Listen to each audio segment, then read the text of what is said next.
Good morning, CrossFit Linchpin. Today is January 6th, 2020, so Happy New Year to everybody. So in keeping with the new year, I'm going to make a video about goals, setting goals, obtaining goals, that hopefully isn't overly cliche, and hopefully everybody can glean a little bit of something from it. So there's countless books, podcasts, websites on goals and setting goals and blah blah blah. So all I'm going to do is just lay down some very simple steps that have worked well for me.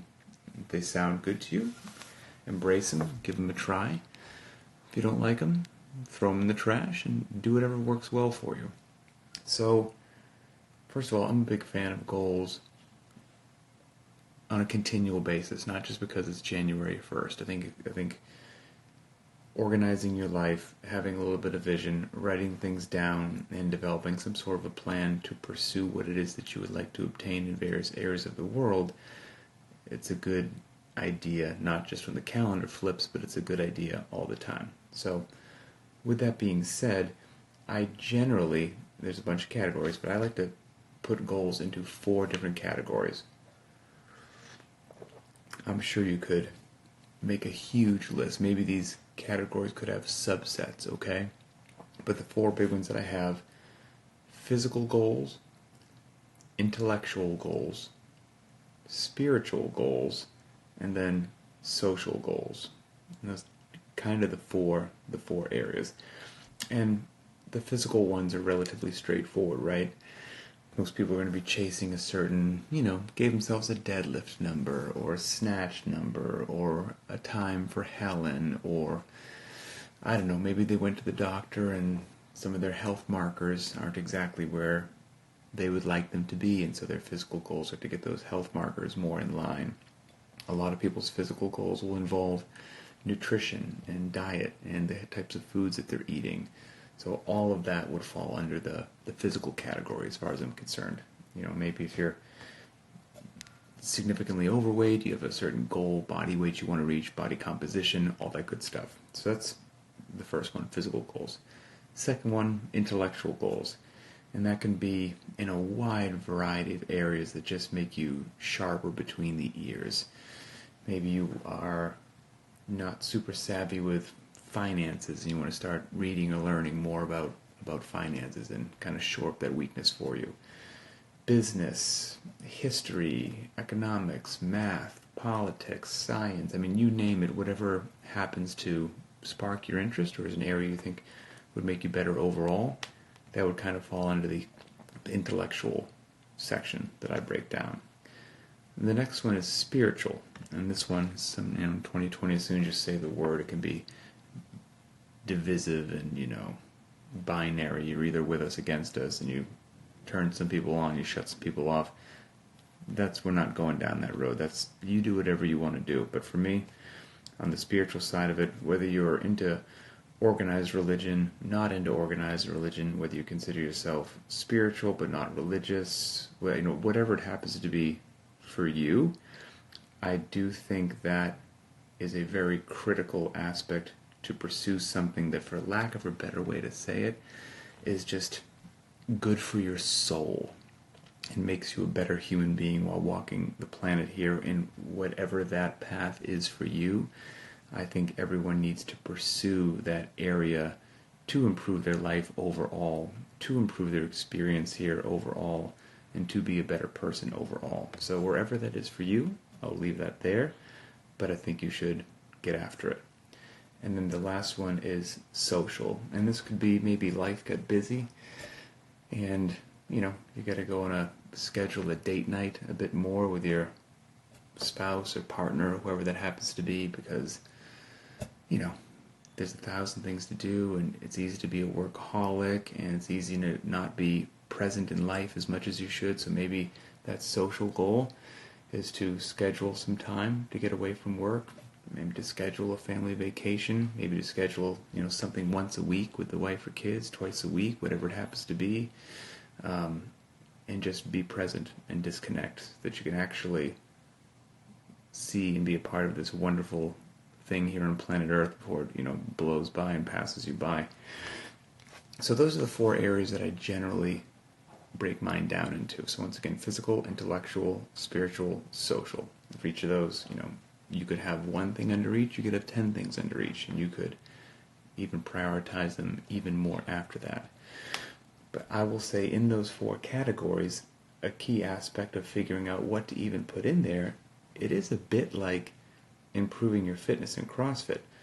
And what I mean is, when trying to identify these goals or areas of improvement, what you actually have to do is identify your weaknesses, areas in life that you feel you're a bit weak, and you're going to shore up those weaknesses to improve overall. Same thing that you do in fitness, right? Identify your weaknesses, you attack them, you become better overall. Same deal in life in these 4 categories. And what do you need to do to actually identify your weaknesses? Remove ego. Got to get the ego out of the way. You have to actually be open-minded to the fact that you are not a perfect human being. You're probably quite flawed, just like me and everybody else. And you have to identify what those things are, be brutally honest about them. And if you have the capacity to do that and write a really good, honest list of areas that you just fall short, then you're on your way to really being able to identify something fruitful, something worthwhile, and a year from now you could be in a much, much, much better place. But you got to get that ego out of the way. It's dangerous in workouts, and it's dangerous in creating good goals. And then after you do that, I am a big fan of write them down. There's power in writing things down. I read every morning, not just, books, but, where I want to be, my goals list and whatnot, because it keeps it fresh in my head. And I am a believer that your thoughts, if you keep saying it, those becomes your thoughts eventually become your actions, and then you're on a very good path. After you write them down, if you've got a bunch, then it might seem overwhelming. So don't let it be overwhelming. Just start small. And small can be if you had these huge sweeping changes, for example, with your diet that you wanted to make, 12 things that you wanted to eliminate and change and start weighing this and all that. Like, maybe just pick the number 1 top culprit, if you can identify it out of that list of 12. And just focus on doing that one, and we'll get to the other ones when that first one doesn't seem so overwhelming anymore. Then we'll add a second one, and when the second one doesn't seem so overwhelming anymore and it's part of your routine, we add the third one. And in these little baby steps, really great things happen, especially if you started with one of the prime culprits. That's going to be a big kind of game changer there. And, then those things start to become a routine. But then I would also say, you can't beat yourself up. That's one of the classic things with goals is by January 10th, everyone's like, well, that's out the window. Broke every one of my goals. The whole world, it's all crap, and I give up. In keeping with the realm of nutrition or fitness, since that's what, probably a lot of people following this are into, let's say that you went out and just went off the rails on a meal, okay? You went for a weekend away with your friends, and not only did you not work out for 2 days, but you just treated your body like a carnival with regards to sugar. Okay, you fell off the track, but you're always just one workout or one meal away from being right back on track. Period. That's it. At the very next meal, you can choose to make a better decision, and you're good. You're right back on track, so just stick with it. And if you slip and fall again, which you will, because we're human beings, so you will, that's not the end of everything that you're trying to accomplish. That just means you had a slip up. And at the very next meal, you're right back on track. And you got to keep playing this game. And hopefully through discipline, the slip ups become less frequent and the on track becomes more normal. And then great things happen. And that same game applies to missing a workout. Okay, you traveled somewhere, they had no equipment, so you said, screw it, I'm not going to do anything. Okay, great. And then you analyze yourself honestly without ego, and you're like, well, I could still do some stuff that I don't enjoy. I mean, I could still go do some sprints. I could do 400-meter repeats. I could mark out 10 meters on the ground look at my watch and do death by 10-meter shuttle sprint. Ugh, I just don't want to. I could do a bunch of air squats. I could do a bunch of walking lunges. I could do 7 minutes of burpee. I could. And suddenly you realize you're like, okay, it wasn't that I was in some situation that I didn't have an opportunity to eat well and I didn't have an opportunity to work out. I just chose to look at it through a certain lens and rationalize it in my head as to why this weekend was okay not to do any of that stuff.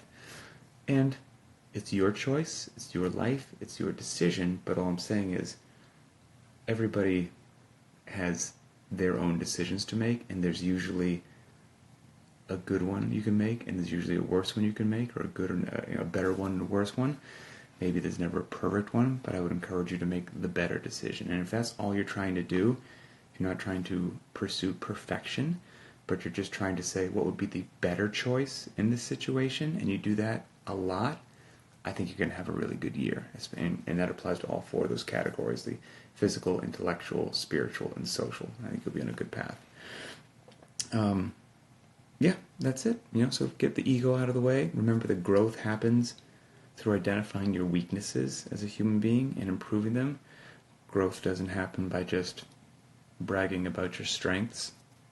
And that's not where growth happens. It happens in the weaknesses portion. And a great way, not only in writing these things down and pursuing them, will hopefully yield more positive results and change, but just community, social circle, network, friends, whether that's your group of people that you hang out with, being your family, being your friends, being the people at work, being the gym that you go to. If you're part of the private track, the support we have in our private Facebook group is crazy. It's awesome. There's like real friendships being formed all around the world. Whatever your circle is, you're going to need somebody to, pick you up and dust you off a little bit when you fall, because you will fall. And the winners just get back up. That's all. It's not that they don't fall. They just get back up. Learn from it. Adjust the plan as needed. No plan survives contact with the enemy. So the plan will be adjusted. But adjust as needed and drive forward. And life will be about as good as we can make it. We'll never be perfect. There will never not be problems. So if you're waiting for your life to be perfect, and your definition of perfect is when there's no more problems, then I hate to break it to you, I don't think you'll ever have a perfect life, because there will always be something that pops up and creates a problem. And I think the people who do best in a lot of situations in life are just good at handling those problems, realizing that they'll always pop up, there's nothing that they can do about it, and then calmly identify the problem, realize it's just a part of life, crush it, and move forward. So that's it. And we'll keep doing these videos, we'll keep supporting each other, and we will keep helping each other solve problems and helping each other remove ego so they can identify weaknesses and strengthen all parts of our game. And that's about as much as we can do, quite frankly. And we'll do it as a community. We'll have fun, and that's about it. Have a wonderful day. Enjoy 2020, and enjoy the sprints today.